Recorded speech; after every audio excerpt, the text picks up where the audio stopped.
সাত ভাই চম্পার আগের পর্বে আমরা যা দেখেছিলাম, চম্পার সাথে জোর করে মন্ত্রীর ছেলের বিয়ে ঠিক করায় চম্পা সেটা মেনে না নিতে পেরে ঘর ছেড়ে পালিয়ে যায় অন্য এক ছেলের সাথে। তারপরে শুরু হয় আসল তুলকালাম। সাত ভাই গোটা পাড়া তন্ন তন্ন করে খুঁজতে থাকে তার বোনকে। কার সাথে পালিয়ে গেছে তার বোন, সে এখন কেমন আছে, তবে কি এবছর সাত ভাইকে চম্পা রাখি পরাবে না?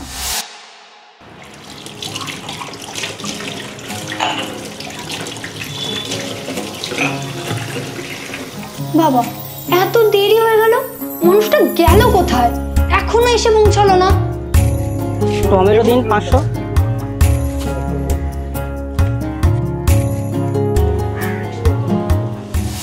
দাদাদের উপর রাগ করতে চলে আসলাম।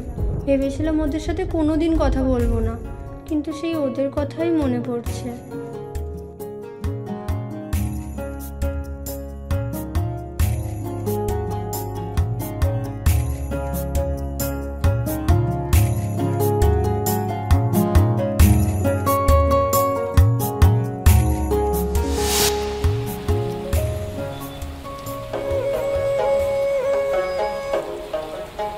সরি একটু লেট হয়ে গেল।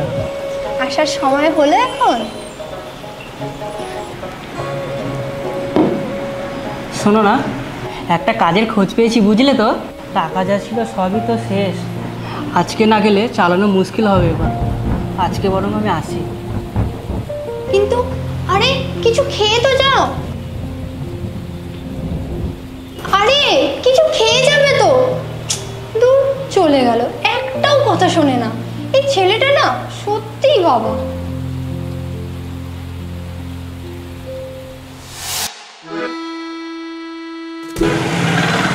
দাদু এই মেয়েটাকে দেখেছেন কোথাও? না কোথাও দেখিনি।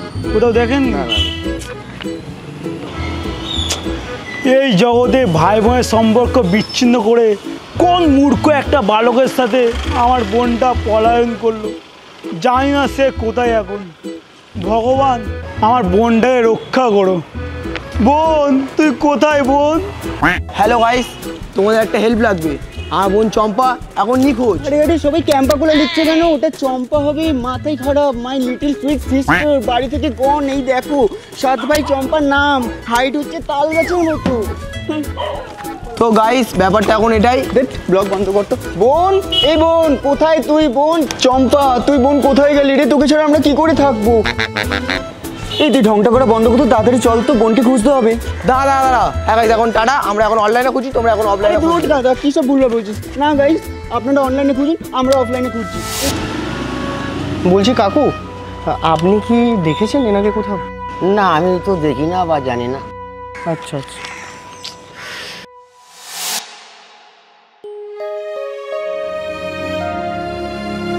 কেউই তো বলতে পারছে না বোন কোথায় আছে, কেমন আছে। আদেও যার সাথে আছে সে ঠিকঠাক রেখেছে তো? কি জানি বোনের সাথে দেখা হবে কি হবে না। আদেও এবছর বোনের থেকে রাখিটা পড়তে পারবো কি জানি।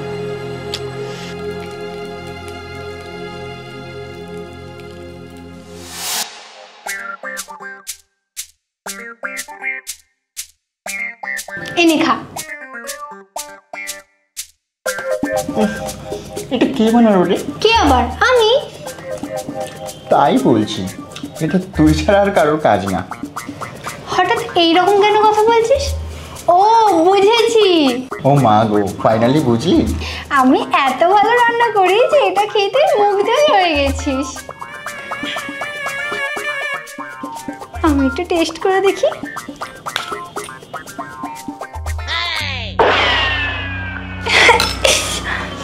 এত নুন হয়ে গেছে, ও খেলো কি করে?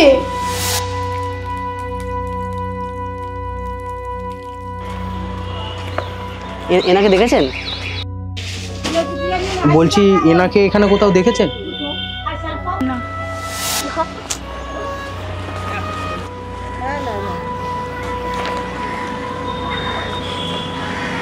হ্যালো প্রিয়া। হ্যাঁ কে? হ্যাঁ আমি চম্পার ভাই বলছিলাম। বলছি কি চম্পা কি তোমাদের ওখানে আছে গো? না, চম্পা এখানে নেই। ওর একটা ফ্ল্যাটবাজ ভাই আছে, ওর জ্বালাতে কেউ আমরা ওর সাথে বন্ধুত্ব রাখতে চাই না। এই রে, তো আমার কথাই বলছে। রেকর্ডটা মনে হয় খুব খারাপ করে ফেলেছি, অন্য একজনকে কল করে দেখি। হ্যালো, বলছি চম্পা কি তোমাদের বাড়িতে আছে গো? কই না তো, কিন্তু হঠাৎ এই প্রশ্ন করছো যে? আরে না, আসলে আমার দিদিকে না পাওয়া যাচ্ছে না, তাই আমি সারা রাত ধরে ঘুমাতে পারছি না। বলছি তুমি একটু আমাকে রাত জেগে হোয়াটসঅ্যাপে সান্ত্বনা দেবে গো? দূর, ছোট লোক একটা, ফোন রাখ। ধর, আমার ইমোশনের কোনো ভ্যালুই নেই। চম্পা না কোথায় গেল দোষ? এদের মতো ক্লিয়ার ইভেন্ট ওনার স্পটলেস স্কিন চাই, তাই তো? এই জিনিসটা তো 4 জনের মধ্যে একজন প্রমিস করে সোশ্যাল মিডিয়ায়, তাই তো? কিন্তু আমি একটু অন্যভাবে দেখাচ্ছি। বেশিরভাগ নাইসিনামারই কাজ করে না, কারণ ওর মধ্যে ডিপিএফ থাকে না, মানে ডিপ পেনিট্রেশন ফর্মুলা। এই ফর্মুলা সিরামকে ত্বকের গভীরে পৌঁছাতে সাহায্য করে, কারণ পিম্পলের দাগ, ডার্ক স্পট, ডালনেস এই সমস্ত কিছু তো স্কিনের ওপরে থাকে না।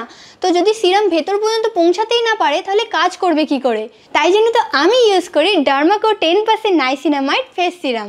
এতে আছে ডিপ পেনিট্রেশন, যা অ্যাকনের দাগ, ব্লেমিশ কমাতে সাহায্য করে, আর ত্বক হয়ে ওঠে আরও পরিষ্কার এবং উজ্জ্বল। আর এর মধ্যে আছে কাটিং এজেড পেনিট্রেশন ফর্মুলা, যা নাইসিনামাইডের অ্যাবজর্বেশনকে অনেকটা বাড়িয়ে তোলে, মানে একটা ফোঁটা অনেকটা বেশি কার্যকর। অ্যান্ড এটা ডার্মাটোলজিস্টদের দ্বারা তৈরি, তাই এটা একদম সেফ এবং এফেক্টিভ। তাই সত্যিকারের কাজ করে এমন কিছু ইউজ করতে চাইলে এটাই ইউজ করো। আর হ্যাঁ, ডার্মাকোর ওয়েবসাইটে গিয়ে আমার কুপন কোড ইউজ করলে পেয়ে যাবে 20% ছাড়। এছাড়াও নাইকা, ফ্লিপকার্ট, অ্যামাজন এবং পার্পেলেও পেয়ে যাবে। আমি কিচ্ছু জানি না, আজকের মধ্যে আমার বোনকে চাই। তুই কোথা থেকে কিভাবে নিয়ে আসবি আমার কিছু জানার দরকার নেই। আর যদি না পাই আজকের মধ্যে, তাহলে জানিস তো। ঠিক আছে বস। আরে তুই এখানে কিছু খবর পেলি? না রে দাদা, বোনটা কোথাও খুঁজে পেলাম না, কি জানি কোথায় গেল। ঠিক আছে, ওসব নিয়ে তোকে চিন্তা করতে হবে না। তুই এখন যা, বাড়ি যা, ওকে আমরা ঠিক খুঁজে নেব। নাহলে এখানে ঘোরাঘুরি করে তুই আরও ডিপ্রেসড হয়ে পড়বি। ব্রেকআপের পর তুই ডিপ্রেসড হয়ে পড়াতে তোকে বাধ্য হয়ে মাসি বাড়িতে রেখে আসতে হয়েছিল। কত কিছুই যে তুই মিস করে গেছিস। ছাড়, যা এখন তুই বাড়ি যা। আমি তো চলে যাব, কিন্তু রাখিতে বোনের কথা খুব মনে পড়ছে। ও আজ রাখি না?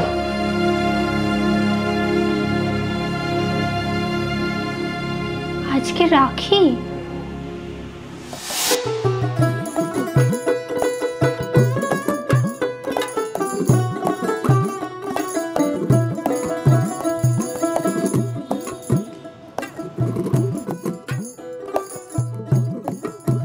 এই মনে হয় সুন্দর করে টিপটা পড়াবে কিন্তু।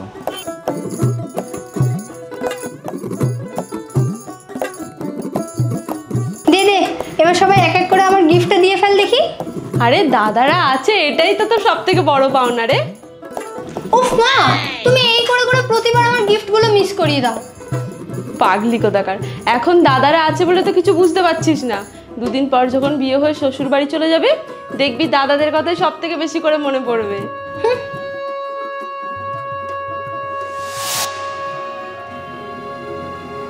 মা তো ঠিকই বলেছিল, মনে তো পড়ছে ওই রাক্ষসগুলোর কথা।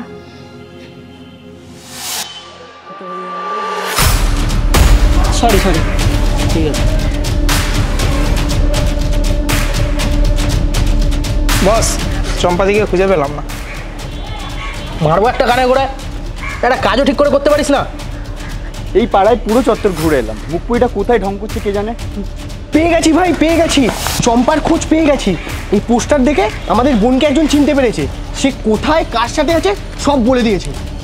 ছেলেটাকে এবার হাতে কাছে পাই, তারপর দেখাবো আমরা 7 ভাই কি করতে পারি। আরে ছেলেটাকে মারা নামার মধ্যে কি আছে, সব তো ভগবানের উপরে। কমবক কিন্তু, ঠিক আছে? মাথাটা গরম কাঁচা, নাহলে কুলি তোর পেছনে চালিয়ে দেবো। ঠিক আছে চল, বোনকে খুঁজতে যাই।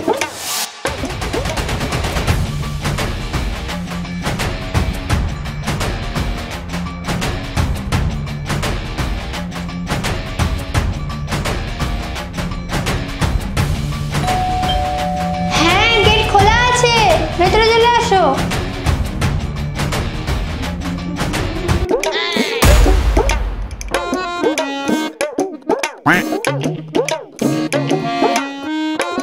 ও বাবা, মহারানী তাহলে এখানে থাকে?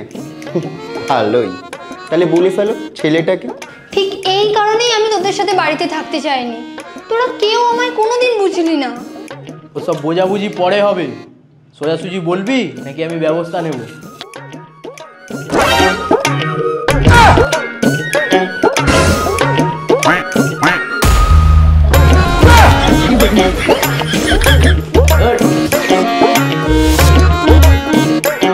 এবার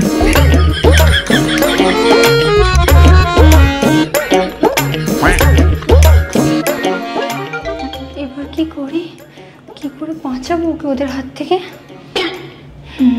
পেয়েছি আইডিয়া।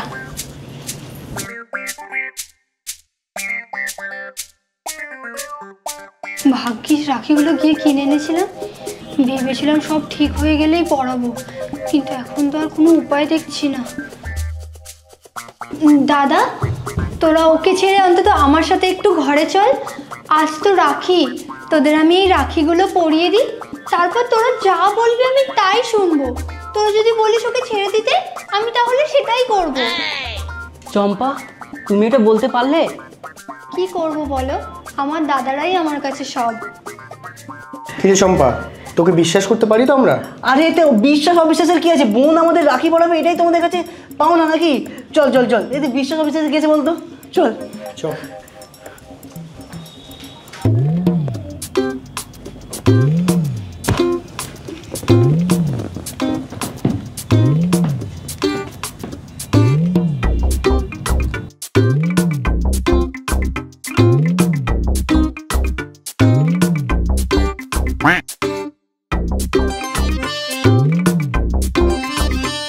এই যা, আমি তো মিষ্টি আনতে ভুলেই গেলাম।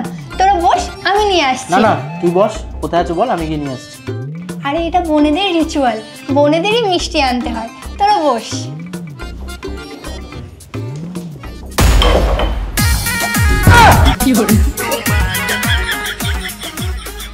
সরি দাদা, না আমি চললাম, আবার দেখা হবে। পিকচার আমি বাকি হে, তাই না? তুমি এখানে বসে আছো, চলো চলো। দাদা কোথায়? চলো তুমি।